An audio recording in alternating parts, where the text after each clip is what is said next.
الجزائري. الرئيس كان بالفعل رئيس، يا رئيس يا بورحي. يصدق كريم ويتصدى البورحي، والجزائر لو يسجل الآن ينتهي. هي الكرة الحاسمة، هذه هي كرة توغاي، محمد أمين توغاي. لو يسجل الجزائر في نصف النهائي، الجزائر في مربع الذهب. لحظات تاريخية، لحظات غير طبيعية.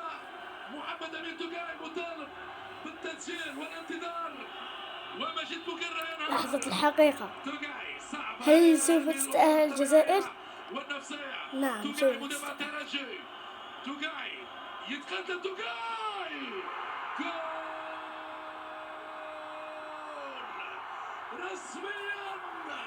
المنتخب الجزائري في مربع الذهب لمواجهة المنتخب القطري.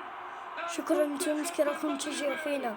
يغادر بركلات الترجيح 5-4. بوكرة وبالتالي الفرحة جزائرية، لكني لازم نحكي المغرب وأن هذا المنتخب المغربي والله حرام يغادر، حرام يغادر. الجزائر تستحق الانتصار والمغرب حرام يغادر. بول حساك الطول يسلموا عليه، خلاص مش فرحان.